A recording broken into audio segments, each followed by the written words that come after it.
be awake. And what it was that came next in her eye, which she must dote on in extremity. Here comes my messenger.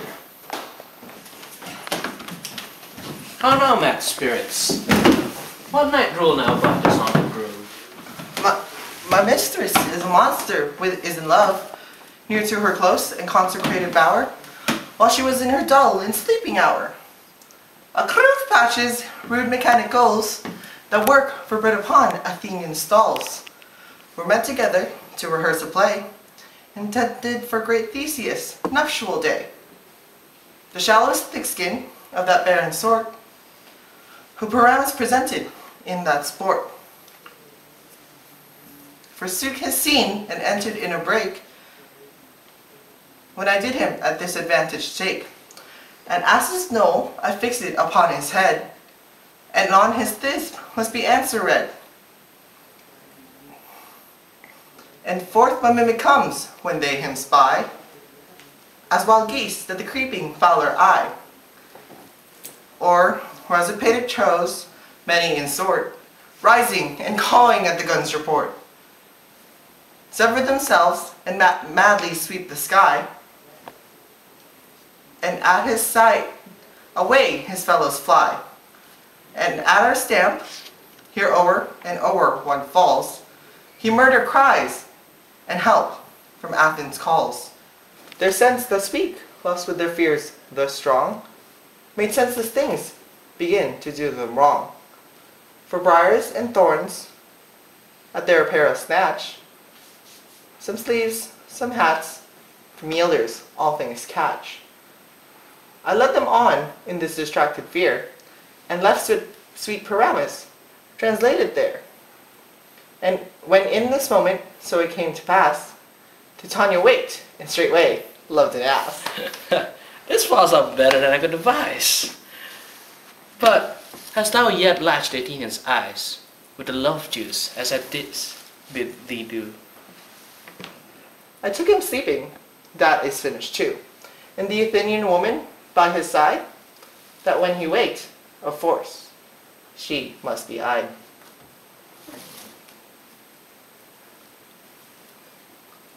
Stand close. This is the same Athenian. This is the woman, but not this the man. The sun was not so true unto the day as he to me. Would he have stolen away from sleeping Hermia? I'll believe as soon as his whole earth may be bored, and that the moon may through the center creep, and so displease her brother's noontide with the antipodes. It cannot be but thou hast murdered him. So should a murderer look so dead, so grim? So should the murdered look, and so should I, pierced through the heart with your stern cruelty. Yet you, the murderer, look as bright, as clear, as yonder Venus in her glimmering sphere. What's this to my Alexander? Where is he? Ah, good Demetrius, wilt thou give him me? I had rather give his carcass to my hounds. Out dog, out cur, thou drivest me past the bounds of maiden's patience. Hast thou slain him then? Henceforth be never numbered among men. All once tell truth even for my sake. Durst thou have looked upon him being awake, and hast thou killed him sleeping? Oh, brave touch! Could not a worm and adder do so much? An adder did it, for with doubler tongue. Then thou serpent never adder stone. You spend your passion on a misprized mood. I am not guilty of Lysander's blood, nor is he dead for aught that I can tell. I pray thee, tell me that he is well. And if I could, what should I get there for? A privilege never to see me more, and from thy hated presence part I so. See me no more, whether he be dead or no. There is no following her in this fierce vein. Here therefore for a while I will remain, so sorrow's heaviness doth heavier grow, for debt the bankrupt sleep doth sorrow owe, which now in some slight measure it will pay, if for his tender here I make some stay. What hast thou done? Thou hast mistaken quite, and laid the love juice on some true love's sight. Of thy misprision must perforce ensue some true love turn, and not a false turn prove. Then fate overrules that, one man holding troth. A million fail, confounding oath and oath.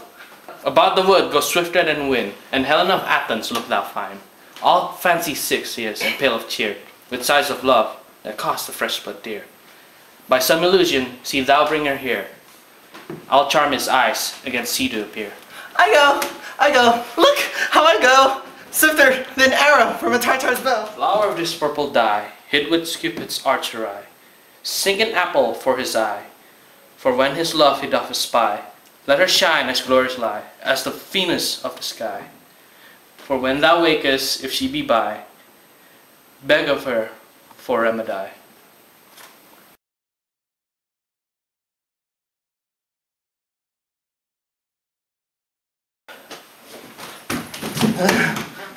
Captain of our fairy band, Helena is here at hand, and the youth, mistook by me, is pleading for a lover's fee.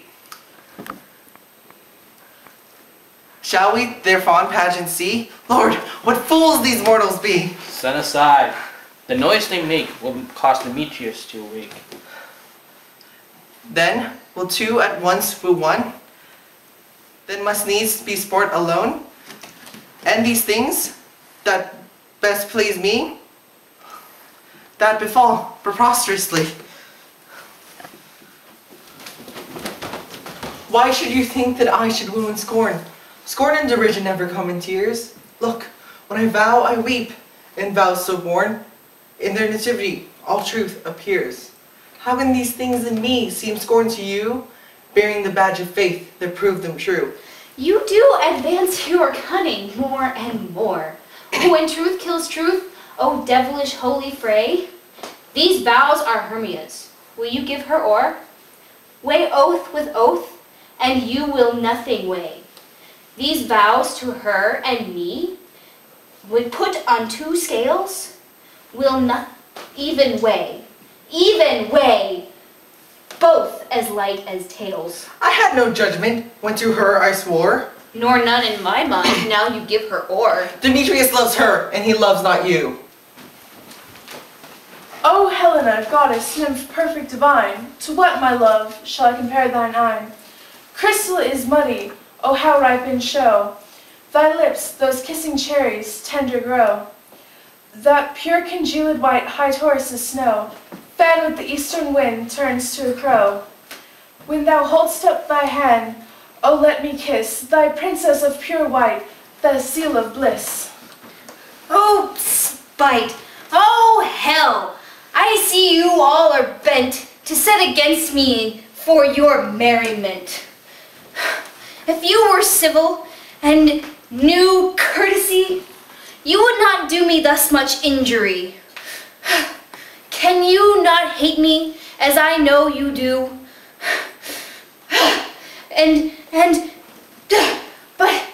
But join in souls to mock me too?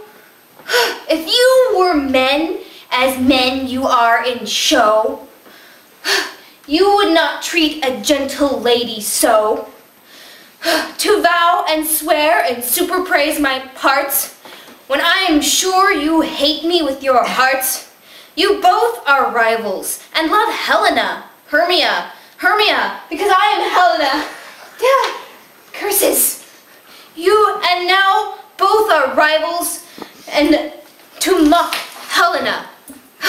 A trim exploit, a manly enterprise, to conjure up tears in a poor maiden's eyes, with your derision.